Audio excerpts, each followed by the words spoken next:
Hi, and welcome to the Soldier and Family Readiness Group. This is the Soldier and Family Readiness Group Foundations.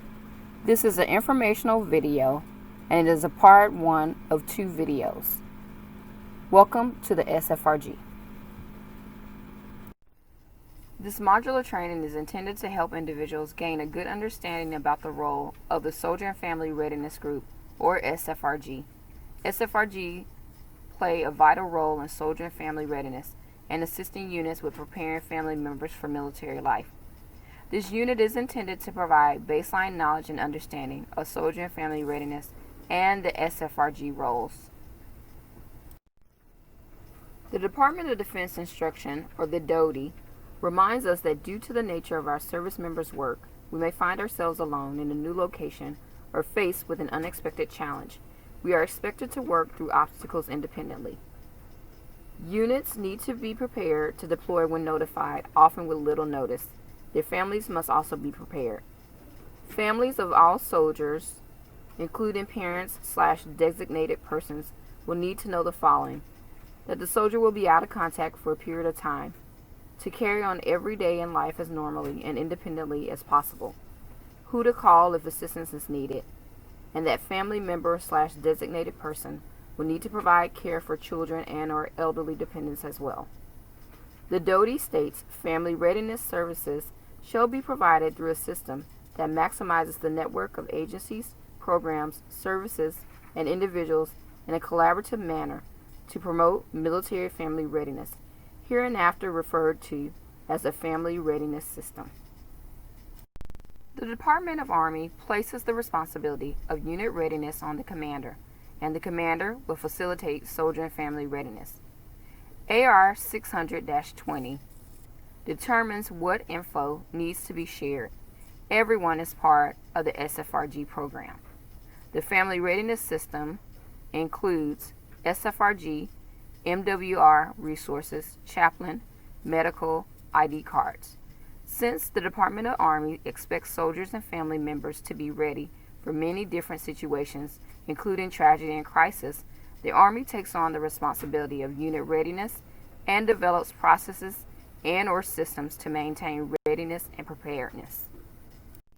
Soldiers bear the responsibility to be personally and family ready, including ensuring family members are able to function in a daily life situation while he or she is away. The command provides opportunities to develop family care plans, information to soldiers and family members on program and events to enhance quality of life, educational briefings, and information regarding unit missions to include deployment, communication, parenting issues, financial concerns.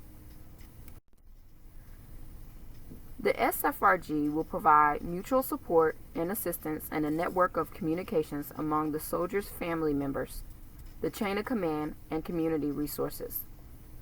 Further, AR 608-1 Appendix J provides further instruction on SFRGs and how they are intended to operate.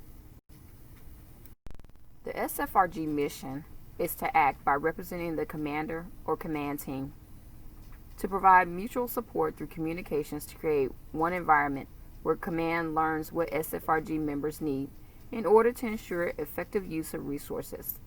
SFRG members in turn support command through participation in meetings, connecting to the community, and finally advocate for community resources. Through knowledge of resources, mutual support, and representing the commander, it helps you solve the problems at the lowest level. Through support activities, a successful SFRG welcomes new members and provides information on the unit SFRG, establishes active communication, information, and support network, reaches out to new members in a variety of ways, is aware of resources and training available. SFRG leadership information is readily available, recruits people with skills, talents, and willingness to get involved into SFRG leadership roles, and SFRGs need to be all-inclusive. SFRGs connect soldiers and families to available community resources through referrals to agencies and scheduling educational briefings or guest speakers from community agencies. These referrals and educational efforts also enable soldiers and families to solve their problems and help cope with stress. Soldiers also benefit from a well-run SFRG. They can be assured that their families are supported, allowing them to focus on their duties. Finally, reduction of demand on unit manpower. As the other outcomes are met, the need for unit manpower to support families decreases proportionately. Volunteer manpower augments military manpower hours, which translates into savings. As the definition of family has changed in the Army, so too has who can be a part of the SFRG. The family starts with the soldier and radiates out to those the soldier has identified as their family.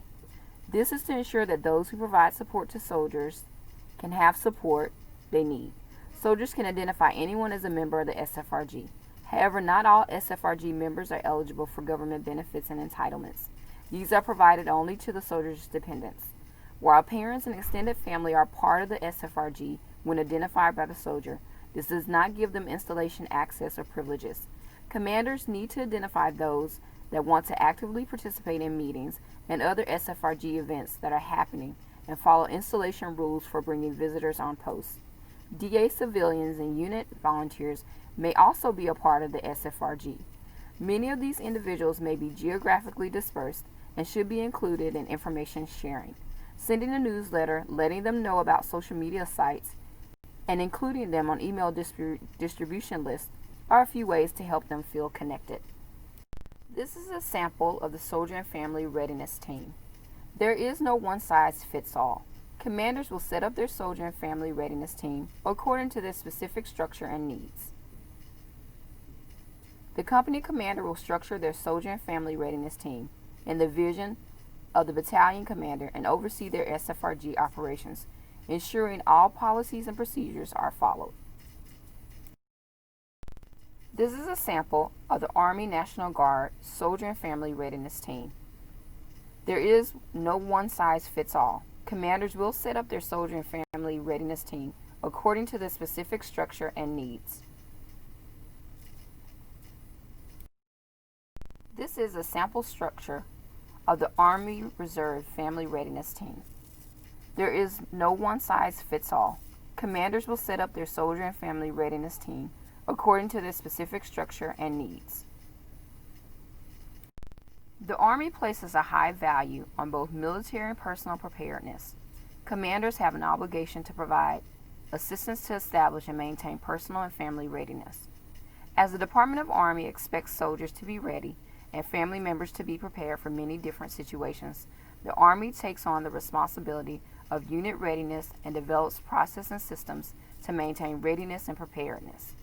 Commanders at higher levels provide guidance and oversight to the establishment and enforcement of policy and SOP, standard operating procedure. Battalion level and high command teams are increasingly becoming more directly involved in company level SFRGs. They set the tone for the unit level. SFRSAs are paid employees who work for the unit commander in an administrative capacity. Not all units have Soldier and Family Readiness Support Assistants. Although there is no regulatory guidance governing this position, it has been proven to benefit Soldier and Family Readiness Groups and the entire Soldier and Family Readiness Program. Soldier and Family Readiness Advisors may be called different titles to include Senior Advisor, Senior Volunteer Advisor. The SFRA should complete a DD Form 2793, be given a position description, and be appointed in writing by the commander.